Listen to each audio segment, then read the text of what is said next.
நண்டு ரெசிபி செஞ்சிடலாமாடி இன்னைக்கு? மசாலாவுக்கு தேவையான எல்லா பொருளும் வந்துச்சு. இஞ்சி, பச்சை மிளகா, கருவேப்பிலை, கொத்தமல்லி, பச்சை மிளகா இல்லை காஞ்ச மிளகா, புளி கரைசல், அப்புறம் மசாலா டப்பா வந்துச்சு, நண்டு வந்துச்சு, எல்லாமே வந்துச்சு. அடுப்பு பற்ற வச்சாச்சு. அக்கா முதல்ல என்னக்கா போடுறது? முதல்ல நண்டு கிரேவி மாதிரி செஞ்சுக்கலாம். மசாலா டப்பா எடுத்துக்கோ கையில். பெரிய பொண்ணு எங்கே காணோம்? வந்துட்டேன்.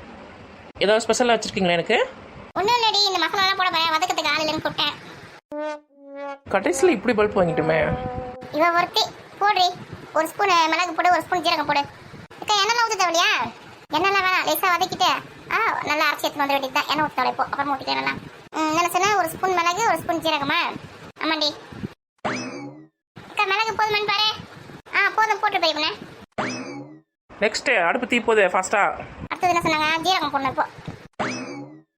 ஜீரகம் போட்டுக்கலாம். அடுத்தது வந்து வெங்காயம் போட்டுக்கோ. வெங்காயம் பூண்டு போட்டுக்கோங்க. கூடயே கொஞ்சம் இஞ்சி போட்டுக்கோ. உரிச்சு வச்ச சின்ன வெங்காயம் கொஞ்சம், அதுக்கப்புறம் பூண்டு கொஞ்சம் உரிச்சு வச்சது, அப்புறம் இஞ்சி தோல் சீவியது, இதெல்லாம் வந்து தேவையான அளவு போட்டுக்கலாம். இஞ்சி போடவே இல்லையடி, வெங்காயமும் பூண்டு மட்டும் தான் போட்டிருக்கேன். இஞ்சி இப்போ தான் போட போகிறோம், அவசரப்படாதீங்க. அதுக்குள்ள அவசரப்பட்டா எப்படி? ஒன்று ஒன்றா பொறுமையாக தான் போட முடியும். வேறு இஞ்சி எங்கே வச்சோம்? பின்னாடி இருக்குது. இஞ்சி வந்து தோல் சீவிட்டு தேவையான அளவு போட்டுக்கலாம். அடுத்தது என்னக்கா போடணும்? சொல்லுங்க என்ன பொண்ணு? 2 காஞ்ச மிளகா போட்டுக்கோ, 2 தக்காளி போட்டுக்கோ. 2 காஞ்ச மிளகா போட்டாச்சு, 2 தக்காளி போட்டாச்சு. இப்போ என்ன பண்ணணும்னா மொத்தத்தையும் லேசாக வறுத்துட்டு வதக்கிட்டு அது வந்து மிக்சியில் போட்டு அரைச்சி எடுத்துன்னு வரணும். அவ்வளோதானக்கா? ஆமாண்டி, மிக்சியில் போட்டு அரைச்சி எடுத்துன்னு வந்துரு. இது வந்து நம்ம நண்டு தொக்குக்கு தானக்கா செய்கிறோம். இதே வந்து நண்டு தொக்குக்கும் வச்சுக்கலாம், நண்டு சூப்பு குழம்பு மாதிரி இருக்கிற பற்றி அதுக்கும் வச்சுக்கலாம். ரெண்டுத்துக்குமே இதே தான். ரெண்டுத்துக்கும் வச்சுக்கலாமா? பரவாயில்லையே, நான் தனித்தனியாக அரைக்கணும்னு நினச்சேன். டக்குன்னு போய் அரைச்சி வந்துடு. இருக்கா கொஞ்ச நேரம் ஆகட்டும், அதுக்குள்ளே அவசரப்படுவேன். ஏண்டி அடுப்புலேயே என்ன எப்படி யாரோ தட்டில் கொட்டினா தான் யாரோ? ஆமாம்ல. சரிக்கா, நான் போய் அரைச்சி எடுத்துன்னு வந்துடுறேன். தண்ணி ஊற்றணும்ல இதில்? ஆமாடி, கொஞ்சமாக தண்ணி ஊற்றி கொஞ்சம் பேஸ்ட்டாக அரைச்சி எடுத்துலாம். 2 நிமிஷத்தில் அப்படியே அரைச்சி எடுத்துருவேன் பாருங்க. ஏண்டி சுட சுட மிக்சியில் போட்டு அரைச்சிடாதடி, கொஞ்சம் ஆறட்டும்டி. சரி. ஐயோ, நான் மறந்தே போயிட்டேங்க்கா. கேஸில் சாப்பாடு போட்டு வச்சுருங்க, என்னாச்சு தெரியலையே. பொண்ணாச்சின்னு போய் வெந்துட்டு இருக்கோம், வச்சுட்டு சாப்பாடு மறந்தே போயிட்டேன். என்னாச்சுன்னு தெரியல, குழந்தை ஆகி போச்சு சாப்பாடு. மசாலா டப்பா அடுப்பு பண்ண போட்டு போயிருக்காப்ப. அடுப்பு வச்சு கொஞ்சம் இழுத்து வைக்கலாம். கடாய் தீஞ்சி போடும் போட்டு. இன்னும் கோமதி காலையில் வீட்டில் வந்த ஆளே இல்லை. வாங்கக்கா காலையில் வந்தீங்களா? காலையில் எங்கே போனேன்? ஆமாம் ஏரிக்காருக்கும் போயிட்டு வந்தேன். இங்கே போய் நண்டு பிடிச்சிட்டு வந்தேக்கா. உடம்புலாம் ஒரே சீதளமாய் போச்சு. நீட்டு மாடு தேடி வந்தேன் பற்றியா மழையில் நனைஞ்சிட்டு ஒரே ஜுரம் மாதிரி இருக்குது. சீதளமாயிடுச்சு, தொண்டை வலி வேறு. அதான் நண்டு பிடிச்சி கொஞ்சம் சூப்பு மாதிரி வச்சு குழம்பு மாதிரி வச்சு சாப்பிட்லாம் அப்படின்னு சொல்லிட்டு நண்டு பிடிக்க போனேன். நீ மட்டுமா போனேன்? குறையப்படக்கூடாது, நானும் வந்துருப்பேன். நான் மட்டும் போனக்கா. ராதிகா, கீதா, ராணி, பெரிய பொண்ணு, நாங்கள் 4 பேர் தான் போனோம். கூட பாத்திமா கூட வந்தது. பாத்திமா கூட கொஞ்சம் நண்டு எத்தனை பேர் இருக்குது, வீட்டில் போய் செஞ்சு சாப்பிட்றேன் சொல்லிட்டு. அப்படியா? இத்தனை பேர் போனீங்க? அடியாண்டி ஒரு குரல் எனக்கு கொடுத்துட்டு போகக்கூடாதே, வந்துருப்பா தானே? எங்கேக்கா நாங்கள் நண்டு கிடைக்குமோ கிடைக்காதோ சொல்லிட்டு ஒரு அரைக்குறை இதோட தான் போனோம். பார்த்தா கிடச்சிது, நிறைய தான் நண்டு. ஆளுக்கு கொஞ்சம் எடுத்துன்னு போயிருக்காங்க. கீதா, ராணிலாம். உங்கள் பெரிய பொண்ணு மட்டும் எடுத்துன்னு போகல. அவ்வளோ இங்கே செஞ்சு கொடுக்கா, நான் எடுத்துன்னு போகிறேன் அப்படி சொல்லியிருக்கா. இந்த நண்டு தானே? பரவாயில்ல, பெருசு பெருசாக தான் இருக்குது. ஆமாக்கா, நல்லா பெருசு பெருசாக தான் இருந்தது. ஒரு குரல் கொடுத்துருந்தா வந்துருப்பல. நண்டு நல்லா ஃப்ரெஷ்ஷாக நல்லா பெருசு பெருசாக இருக்குது. மசாலா போட்டு வறுத்து சாப்பிட்டோன்னு வச்சு அவ்வளோ நல்லாயிருக்கும் அந்த மழைக்கு. நீ ஏன்க்கா கஷ்டப்படுறேன்? சமைச்சு தரேன் நான். கொஞ்சோண்டு குழம்பு மாதிரி வச்சுட்டு கொஞ்சோண்டு நல்லா மசாலா போட்டு வறுக்கலான்னு இருக்கிறேன். குத்தனுப்பேன், பசங்கிட்ட குத்தனுப்பேன். நல்லா சூடாக சாப்பிட போட்டு சாப்பிட்டேன். நீ எவ்வளோ தந்துடுவேன்? இதில் ஒரு நாள் அதில் ஒரு 4 தருவியா? ஒரு கிலோ குழம்பு தருவியா? அது எப்படி பத்தாது? எனக்கே பத்தாது. என் குழந்தைக்கு, என் 2 பசங்களுக்கு, என் வீட்டுக்காரங்கள வேணும்ல. எனக்கு கூட்டின்னு போயிருந்தா நான் நண்டு பிடிச்சி வந்திருப்பேன், அவங்களுக்கு செஞ்சு கொடுத்துருப்பேன். இந்த மாதிரி பண்ணியிருக்க பார்த்தியா நீ? மற்றதுக்கெல்லாம் மட்டும் பெருமாக்கா கூட்டின்னு ஓடிடுவேன். அதனால முக்கியமான நேரத்தில் மட்டும் மறந்துடுறேன். அக்கா, உங்களை கூட்டின்னு போகக்கூடாதுன்னு இல்லைக்கா. இந்த பசங்க கூட வந்தது பார்த்தியா? அதை கீதா, ராணி, பெரிய பொண்ணுலாம், இந்த ராதிக்கெல்லாம் டைம் வச்சு வா அப்படி கூட்டு போச்சு. நான் மறந்தே வந்துட்டேன்க்கா. இப்போ இதை யார் கூப்பிட்டாங்க வந்து நின்று இருக்குதா? சரியான விஷ பூச்சியாச்சு இது. என்ன பெரிய பொண்ணு இங்கே தான் இருக்கியா நீ? நான் இங்கே தான் இருக்கிறேன். நீங்கள் என்ன பண்ணுறீங்க இங்கே? ஏண்டி அவங்க என்ன பார்த்துட்டு போலான்னு வந்தாங்கடி? ஓஹோ, கோமதிக்காவை பார்த்துட்டு போலான்னு வந்தேன். இதை நீங்கள் நம்பணும். ஏண்டி கோமதி பார்த்துட்டு போலான்னு வந்தேன்? நான் வேற எதுக்கு வந்தேன்? நாங்கள் நண்டு பிடிச்சின்னு போகணும் சொல்லிட்டு இந்த கீதா, ராணி எவ்வளோது ஒரு துண்டை போட்டு கொடுத்துருப்பா. கோமதிக்கா செஞ்சு வச்சிருக்கோம், அப்படியே ஒரு 2 கிண்ணத்தில் வாங்கி போகலாம் சொல்லிட்டு தானே வந்தேன். ஆமாம், நாங்கள் வீடு போயிட்டு யார் வீட்டில் என்ன குழம்பு வச்சிருக்காங்க, என்ன பொருள் செஞ்சிருக்காங்க, வீடு போய் வாங்கி போகலாம் அப்படி சொல்லிட்டு சுற்றின்னு இருக்கோம் கோடையில். அப்போ கோமதிக்கா கொடுத்தா நீ வாங்க மாட்டேன்? நான் வாங்க மாட்டேன் சொல்லியே. கோமதி கொடுத்தா நான் வாங்கி வந்தேன். நானும் உனக்கு கேட்க மாட்டேன், எனக்கு இது கூட அது கூட. அப்போ நான் கேட்குறேன்னு சொல்கிறேன். நீ எதுக்கு இப்போ சண்டை 2 பேருக்கும்? நீ கம்மனு இருக்கா? என்னை முதல்ல அடுப்பு பற்ற வைக்கிற அந்த மசாலா இப்படி குறிப்பி. நீங்கள் வந்த வேலை முடிஞ்சிச்சுல, கிளம்புங்க. ஏக்கா, நான் பசங்க கிட்ட கொடுத்து அனுப்புறேன்க்கா. சரி இப்போ தான் குழம்பு வாங்க வரல, நான் வீடு விட போய் குழம்பு வாங்கலாம்னு கேட்டுட்டேன். 2 எக்ஸ்ட்ரா கொடுத்து அனுப்பணுமா? ஃபுல்லாக கத்திரிக்காய் இருக்குது போகிற, லேஸ் பட்டது கிடையாது. சரிக்கா கொடுத்து அனுப்புறேக்கா. நாட்டுக்கோழி முட்டை வேணுன்னா கூட வாங்கிக்கோ. நான் உங்களுக்கு கோசம் நான் வந்து 20 ரூபாய் எடுத்துட்டு முன்னாடியே. இப்போ வந்து 15 ரூபாய் தான் ஒரு முட்டை. வாங்கிக்கண்ணே, இருக்கு ஒரு 10 முட்டை இருக்குது, எடுத்துட்டு வந்து தரவா? முட்டையாக்கா? முட்டை ஒரு 2 நாள் கழிச்சு வாங்கிக்கிறேன்க்கா. இப்போ யாருன்னா கேட்டால் கொடுங்க. 15 ரூபாய் சொன்னால் எவ்வளோ வாங்க மாட்டேங்கிறேன். சரி கோமதி, உனக்கு எப்போ வேணுமோ சொல்லு, முன்னாடியே சொல்லிட்டு வச்சுக்கேன், எடுத்து வச்சுப்பேன். ஒரு 2 நாளைக்கு முன்னாடி சொல்லு, நான் அப்போ என்ன கேட்டால் கூட கோமதிக்கு தரணும் அப்படி சொல்லி எடுத்து வைப்பேன். சரிக்கா, அதான் சொன்னேன் 2 நாள் கழிச்சு கொடுங்க. இப்போ இருந்து எடுத்து வைங்க.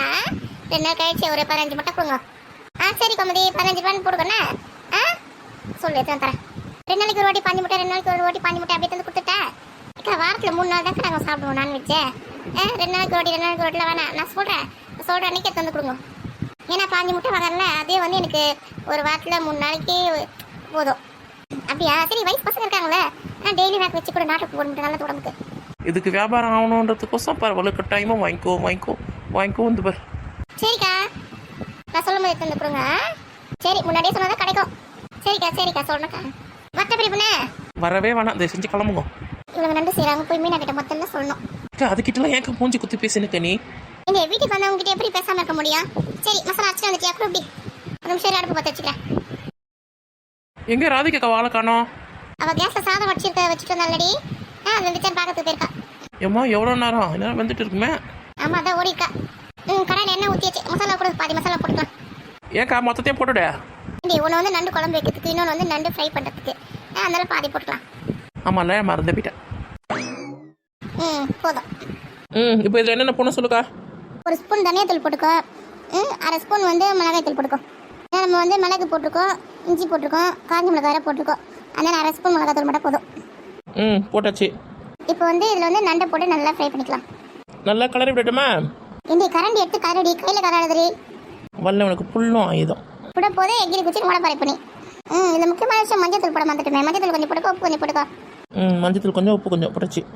இது வந்து அப்படியே கலரி விட்டுட்டு தட்டு போட்டு மூடிட்டு வச்சுக்கேன். தண்ணியில் ஊற்றக்கூடாது. நல்லா ஒரு 5 நிமிஷம் கழிச்சு திறந்துட்டு நல்லா கலரி விட்டேன்னு வச்சுக்கேன். சூப்பராக சிக்கன் கிரேவி ரெடி ஆகிடும். அவ்வளோதானக்கா, ஈஸியாக முடிஞ்சிச்சு. ஆமாம், நண்டு வந்து செய்யறது ரொம்ப ரொம்ப ஈஸி தான். அக்கா நண்டு வந்துட்டு இருக்குமா? நல்லா சுண்டிடுச்சுக்கா. நண்டு 5 நிமிஷத்தில் வந்துடும். போதும் இறக்கிடு. இது கொஞ்சம் லைட்டாக தான் தொக்கா இருக்கும். இதை சாப்பிட்டு கூட பேசிக்கலாம், தொட்டு சாப்பிட்டுக்கலாம். நம்ம குழம்பு வைக்கிற பற்றியா அதை சாப்பாடு ஊற்றி சாப்பிட்றது நல்லாயிருக்கும். வாசனை சூப்பராக இருக்குக்கா. சரி, இறக்கிடு. சாப்பாடு ரெடி ஆயிடுச்சுன்னா ஒரு ரவுண்டு இந்த தொக்கு போட்டு சாப்பிட்டு வருவேன். நீ ஆக்கப்படுத்த ஆரப்போம். டிகிரி நண்டு குழம்பு வச்சுட்டு சுட சாதத்தில் போட்டு சாப்பிடலாம். அவசரப்படாது. ஓகே, இப்போ என்ன பண்ணணும்? எண்ணெய் ஊற்றியாச்சு. இப்போ வந்து மசாலா எடுத்து போட்டுக்கோ. இப்போ இருக்கிற மசாலா எல்லாத்தையும் போட்டுக்கலாமா? ஆமாம், எல்லாத்தையுமே போட்டுக்கோ. போட்டாச்சு. அடுத்தது மசாலா கொஞ்சம் போட்டுக்கலாம். மஞ்சள் தூள் 1 ஸ்பூனு, அப்புறம் வந்து 1 ஸ்பூன் மிளகாத்தூள் போட்டுக்கோ, 1 ஸ்பூன் தனியாத்தூள் போட்டுக்கோ. கொஞ்சம் உப்பும் போட்டுக்கிறேன். எல்லாத்தையும் காரி விடு. காரியாச்சு. இப்போ வந்து நண்டு போட்டுக்குவேன். நண்டு போட்டுட்டேன். நண்டோட பச்சை வாசனை போகிற வரைக்கும் நல்லா இந்த மசாலாவிலேயே வதக்கணும். வதக்கிட்டே அதோட பச்சை வாசனைலாம் போனதுக்கப்புறமா இந்த புளி கரைச்சி வச்சுருக்கோம் பார்த்தியா, அதை எடுத்து அதில் ஊற்றிக்கணும். அதுக்கப்புறம் 2 தக்காளி வந்து அப்படி பிழிஞ்சு அதில் ஊற்றிக்கணும். அவ்வளோதான். கொஞ்சம் கொத்தமல்லி போட்டுக்கலாம் இறக்கும் போது. சூப்பராக நண்டு குழம்பு ரெடி. நீ சொன்னது எதுவுமே என்ன போடல, அதுக்குள்ளே ரெடி நிற்கேன். இரு, முதல்ல புளி ஊற்றிக்கிறேன். புளி கரைசல் ஊற்றிக்கலாம். அடுத்தது 2 தக்காளி பிழிஞ்சு போட்டுக்கலாம். தக்காளியும் போட்டாச்சு. எல்லாம் நல்லா கொதிச்சு எண்ணெய் பிரிஞ்சு வரணும். இதான் நல்லா கொதிக்கணும். அப்போ தான் இந்த நெச்சி ஸ்மெல் அடிக்காது. இந்த நண்டு நெச்சி ஸ்மெல்லு குழம்பு வந்து சூப்பராக இருக்கும். இறக்கும் போது கொஞ்சோண்டு கருவேப்பிலையும் போட்டுக்கலாம், கொத்தமல்லியும் போட்டுக்கலாம். அவ்வளோதானக்கா? ஆமாம். நல்லா கொதிக்கிட்டோம். சுட சுட வயல் நண்டு குழம்பு ரெடி ஆயிடுச்சு. சுட சுட சாதமும் ரெடி ஆயிடுச்சு. ரெண்டுத்தையும் ஒன்றா மிக்ஸ் பண்ணி சாப்பிட்டா அவ்வளோ சூப்பராக இருக்கும். நாங்கள் போய் நண்டு ஃப்ரை, நண்டு குழம்பு இதெல்லாம் சுட சுட சாதத்தில் போட்டு சாப்பிட போகிறோம். உங்களுக்கு வேணும்னா இந்த வீடியோ சப்ஸ்கிரைப் பண்ணுங்கள், லைக் பண்ணுங்கள், அப்புறம் கமெண்ட் பண்ணுங்கள். ஓகேவா? ஏண்டி இங்கே இருக்க நண்டு நம்மளுக்கே பத்தாது போலடி. அவங்களாம் வர கூப்பிட்டு இருக்க நீ சும்மா கவுருவாய்க்காக. இவங்க 2 பேரும் இப்படி தான் ஃப்ரெண்ட்ஸ். இவங்க 2 பேரும் இப்படி தான் நமக்கு தெரிஞ்ச கருத்து தானே. உங்களுக்கும் சளி பிடிச்சிருந்தா இந்த மாதிரி உடம்பு காய்ச்சல் மாதிரி இருந்துச்சுன்னா மருந்து மாத்திரைக்கு செலவு பண்ணுறது, சாப்பாடுக்கு செலவு பண்ணுங்க. இந்த மாதிரி நண்டு அதெல்லாம் பிடிச்சி நம்ம வயல் கம்மலையிலேயே நிறைய இருக்குது. பிடிச்சி மிளகுலாம் போட்டு இஞ்சி பூண்டை நிறைய போட்டு சமைச்சு சாப்பிட்டு உங்களோட இந்த தொண்டை பிரச்சனை, சளி பிரச்சனை அதெல்லாம் சரி பண்ணிக்கோங்க. மருந்து மாத்திரைக்கு செலவு பண்ணுறது நம்ம சாப்பாடுக்கு செலவு பண்ணலாம் இல்லையா? நண்டு ஃப்ரீயாக தான் கிடைக்கும் எங்கள் ஊரில். உங்கள் ஊரில் எப்படின்னு தெரியல. நீங்கள் காசு கொடுத்து கூட சரி வாங்கிக்கோங்க. ஓகேவா? ஆமாம் நீங்கள் காசு கொடுத்து வாங்கிக்கோங்க. காசு வந்து எங்கள் கோமதி அக்கா தருவாங்க. ஐயோ என்ன போட்டு கொடுக்குறாளே. ஓகே இந்த வீடியோ பிடிச்சிருந்தா லைக் பண்ணுங்க, கமெண்ட் பண்ணுங்க, மறக்காம சப்ஸ்கிரைப் பண்ணுங்க. பாய் பாய். எப்பா முதல்ல நம்மளோட தொண்டையை சரி பண்ணணும். காது கொடுத்து கேட்க முடியலப்பா. என்னாடி வாய்ஸ் நம்மளுக்கு நல்லா தானே இருந்தது. இந்த மழையில போய் நனைஞ்சு தொண்டெல்லாம் மாறி போச்சு.